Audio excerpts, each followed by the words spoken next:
अघोरी बाबा की गीता भाग 3। बाबा धारा प्रवाह बोले जा रहे थे, पर सच बताऊं मुझे ऐसा लग रहा था जैसे मैं बिना ऑक्सीजन के पानी के अंदर जा रहा हूं। जब आप 2-3 दिन का खाना एक साथ खा लेते हो तो ऐसा ही होता है। एक शब्द में कहूं तो अपच। मेरा दिमाग इतनी जल्दी पचा नहीं पा रहा था जितनी तेज़ी से बाबा की तरफ से प्रवाह हो रहा था। चोक कम कैपेसिटी का हो और वोल्टेज ज़्यादा आ जाए तो फूक ही जाता है। वैसा ही कुछ मुझे लग रहा था। अगर ये ऐसे ही भारी भरकम ज्ञान थोड़ी देर और देते रहे तो कहीं मेरा फ्यूज़ न उड़ जाए। एक ही उपाय था, विषयांतर। मैंने बाबा से बोला, बाबा आप ऐसे समझा रहे हो बड़ा अच्छा लग रहा है, लेकिन बाकी लोगों का क्या? उन्हें कौन समझाएगा? दुनिया कहाँ से कहाँ जा रही है और आप जैसा गुरु ही नहीं मिलता। गुरु ढूंढो तो गुरु घंटाल मिलते हैं। अच्छा गुरु कैसे तलाशा जाए?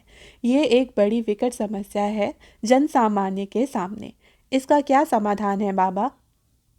मेरा गुरु के बारे में टॉपिक चेंज करने का आइडिया सही बैठ गया और बाबा अब थोड़ा गंभीर हो गए।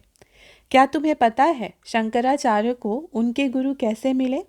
तानसेन को उसके गुरु कैसे मिले? सूरदास को उसके गुरु कैसे मिले? सवालों की झड़ी लगा दी बाबा ने मुझ मूर्ख के सामने। जो अभी तक उनसे सवाल पूछ रहा था वो अब उसी सवाल से सवाल कर रहे थे। अच्छा हुआ बाबा ने खुद ही जवाब दिया और मेरे जवाब का इंतज़ार नहीं किया, नहीं तो और पोल पट्टी खुल जाती कि मैं किस स्तर का मूर्ख हूँ। 7 वर्ष की उम्र में शंकराचार्य गुरु की तलाश में 2000 किलोमीटर पैदल चलकर अपने जन्म स्थान केरल के कलाड़ी से नर्मदा किनारे ओंकारेश्वर आए थे। ओंकारेश्वर में श्री गोविंद भगवत पदाचार्य ने उन्हें गुरु दीक्षा दी। सूरदास जन्मांध थे और वो जब गऊ घाट पहुँचे तो वहाँ उनकी भेंट उनके गुरु वल्लभाचार्य से हुई और उन्होंने उनसे दीक्षा ली। तानसेन गुरु की खोज में ग्वालियर से मथुरा पहुँचे और वहाँ स्वामी हरिदास से संगीत की शिक्षा ली। अब बताओ, तुमने गुरु को ढूंढने के लिए क्या किया? या जिन्हें तुम साधारण जन कह रहे हो, उन्होंने गुरु को ढूंढने के लिए क्या कभी कोई प्रयास किए? एक बच्चे को भी बिना गुरु के इतनी बेचैनी होती है कि 7 साल की उम्र में हजारों किलोमीटर चल जाता है और दूसरी तरफ कुछ लोगों को बुढ़ापा आ जाता है। वो बस गुरु कैसे ढूंढे कोई मिलता ही नहीं का झंडा उठाकर घूमते रहते हैं और यही रटते रह जाते हैं कि हमें गुरु नहीं मिला। वास्तव में उन्होंने गुरु पाने के लिए एक कदम भी नहीं बढ़ाया होता। ये तो बाबा ने मेरे ऊपर अटैक कर दिया। मुझे ऐसा लगा कि बाबा डायरेक्ट बता रहे हैं कि तुम एक नंबर के कामचोर आलसी टाइप प्राणी हो। मुझे थोड़ा बुरा लगा। मेरी चाय खत्म हो चुकी थी और कुल्हड़ एक और रखते हुए मैंने बाबा को बोला, पर बाबा अब पहले जैसा ज़माना थोड़े ही है। अब तो बहुत माध्यम है जिनसे गुरु लोगों का पता चल जाता है। यही तो, अब पहले जैसा ज़माना नहीं है। सोचो, उस 7 साल के बच्चे ने कितने लोगों से रास्ता पूछा होगा। सोचो, उस 7 साल के बच्चे ने कितनी बार ऐसा सोचा होगा कि यार अब चला नहीं जा रहा है, छोड़ो घर वापस चलते हैं। कितने दुर्गम वनों, रास्तों, सड़कों से वो पैदल ही गुजरा होगा। और अब तुम लोग तो हवाई जहाज से आते जाते हो। किसी आदमी से कुछ पूछना भी नहीं पड़ता, सब कुछ गूगल से मिल जाता है। पर सच तो ये है कि जितनी सुविधा मिल रही है, मनुष्य उतना ही निकम्मा और आलसी हुआ जा रहा है। और तुम्हें क्या लगता है कि जो लोग टीवी पर आ रहे हैं, आश्रम चला रहे हैं, करोड़ों रुपए का कारोबार कर रहे हैं, क्या वो गुरु हो सकते हैं? जो स्वयं माया से मुक्त नहीं है, जो स्वयं योगी नहीं है, वो क्या योग सिखाएंगे?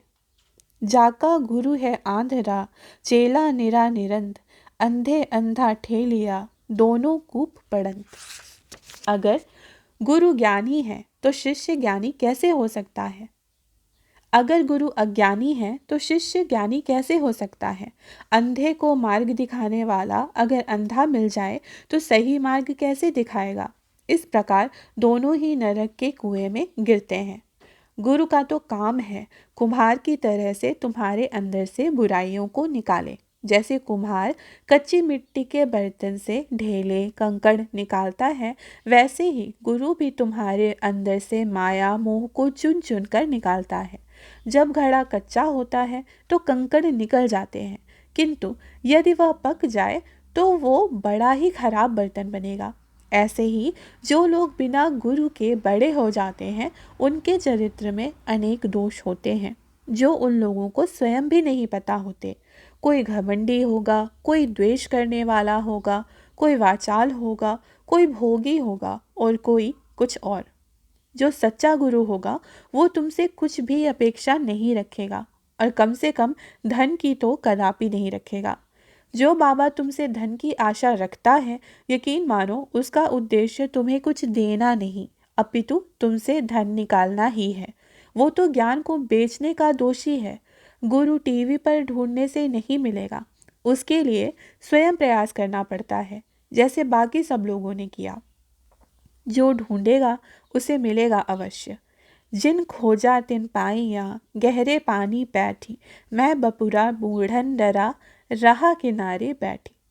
खाली गुरु गुरु करने से और दुनिया को दिखाने से कि मुझे तो गुरु मिल ही नहीं रहा, आपको गुरु की प्राप्ति नहीं हो सकती।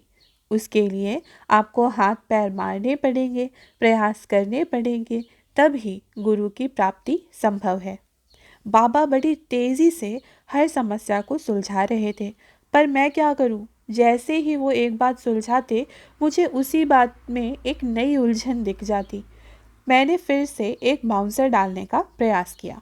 पर बाबा, ये कैसे पता चलेगा कि कौन सच्चा गुरु है?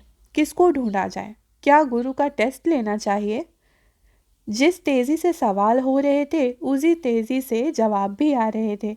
गुरु का अर्थ क्या है? गुरु का अर्थ संस्कृत में होता है बड़ा। किस चीज़ में बड़ा? जो आपसे किसी भी बात में बड़ा हो वो गुरु हो सकता है। जो आपसे धन में बड़ा है और आपको धन प्राप्त करना है तो वो भी गुरु है। कुछ लोगों के लिए अमिताभ बच्चन या शाहरुख खान आदर्श हैं। यदि आप एक्टिंग सीखना चाहते हैं तो आपके लिए वो भी गुरु हो सकते हैं। आप क्या चाहते हैं? आपको उसके लिए स्वयं से बड़ा ढूंढना पड़ेगा। याद रखना, ढूंढना पड़ेगा। घर से ऑफिस और ऑफिस से घर की दिनचर्या करते करते रोने से कि हमें तो गुरु मिला ही नहीं, इस प्रपंच से गुरु नहीं मिलेगा। जो आपको लगता है कि आध्यात्म में, वैराग्य में, ज्ञान में आपसे बड़ा है, वो भी गुरु है। ध्यान रखना, गुरु उसको मिलेगा जो स्वयं को छोटा मानेगा। जो स्वयं को ही दुनिया का सबसे अक्लमंद आदमी मानेगा, उसे गुरु नहीं मिल सकता। जब खुद को छोटा मानोगे तभी तो बड़ा ढूंढ पाओगे।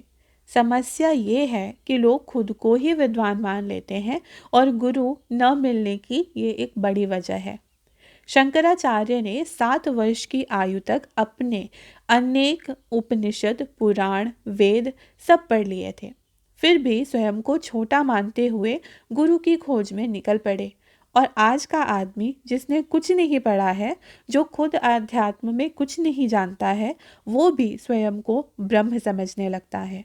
आप खुद को छोटा सिर्फ तभी मानेंगे जब आप सबसे पहले अपने घमंड को, अभिमान को त्याग करेंगे। आप दूसरे को गुरु तभी मान पाएंगे जब खुद के अभिमान और घमंड का त्याग कर स्वयं को छोटा मानना शुरू कर देंगे, और ये बड़ा कष्टकर है। ये आसान नहीं है। लोग अपना घमंड, अपना अभिमान नहीं त्याग सकते हैं। वो क्षण भर को भी ये मानने को तैयार नहीं होते कि दूसरा उनसे ज़्यादा जानता है। जब आप में ज्ञान की प्यास है ही नहीं, तो ब्रह्म भी आ जाए तो आपको ज्ञान नहीं दे सकते, क्योंकि आपको तो प्यास है ही नहीं। जब प्यास ही नहीं है तो कोई क्या प्यास बुझाएगा? कबीर ने ऐसे लोगों की तुलना बेंत से की है कि जैसे बेंत में कितना भी पानी डालने से उसमें फूल नहीं आ सकते, ऐसे ही बिना जिज्ञासा वाले व्यक्ति को ज्ञान नहीं हो सकता, चाहे ब्रह्मा जी ही स्वयं क्यों न आ जाए। मूरख हृदय न चेत, यद्यपि गुर विरंची सम, फूले फले न बेत, यद्यपि सुधा बरसहि जलधि। इसलिए पहले ज्ञान की प्यास बढ़ानी पड़ेगी। ज्ञान की भूख तब लगेगी प्यास तब लगेगी जब स्वयं आप ये मानोगे कि जो भी तुम जानते हो वो अपूर्ण है, हो सकता है दोषयुक्त भी हो। अब ये मानोगे तब ही गुरु को गुरु पहचान पाओगे, वरना गुरु सामने खड़ा होगा और आपका घमंड उसे गुरु मानने को तैयार ही नहीं होगा, और गुरु आपके सामने से मुस्कुराते हुए निकल जाएगा, पर आप उसे पहचान ही नहीं पाओगे। जहाँ सब ने गंदे कपड़े पहन रखे हैं, उस शहर में कोई साफ कपड़ों के बारे में कैसे जानेगा? वो तो गंदे कपड़ों को ही साफ समझ रहे हैं, और यदि कोई साफ कपड़े वाला आ भी जाएगा तो उसे ही कहेंगे, देखो ये तो कैसा विचित्र आदमी है, कैसे कपड़े पहन रखे हैं, ऐसे भी कपड़े कोई पहनता है क्या भला, और उसी की ओर हंसी उड़ाएंगे। और वो आदमी वहां पर उन लोगों की मूर्खता पर हंसता हुआ वहां से आगे बढ़ जाएगा। ऐसे ही इस संसार में लोग अपना अपना घमंड उठाए घूमते हैं, वो गुरु को पहचान ही नहीं पाते, क्योंकि वो खुद को छोटा महसूस नहीं कर पाते। जब स्वयं में लघुता आएगी, गुरु आपको अपने आप मिल जाएंगे। वोल्टेज हमेशा ज़्यादा से कम की ओर बहता है, जल हमेशा ऊपर से नीचे की ओर बहता है, ऐसे ही ज्ञान भी ज़्यादा से कम की ओर बहता है। लेकिन ये घमंड आपके चारों ओर ऐसी दीवार बना देता है कि आप स्वयं में खोखले होते हुए भी ऐसा मानने लगते हैं जैसे आप पूर्ण हो, पूरा भरे हुए हो। लेकिन वास्तव में सत्य ये होता है कि आप खोखले होते हुए भी इसी भ्रम में जीते रहते हुए पूरा जीवन काट देते हैं। ये घमंड का ही प्रताप है।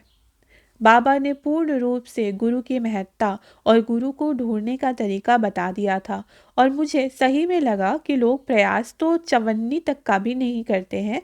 फिर इस बात के कोई मायने नहीं है कि किसी को गुरु मिला या नहीं।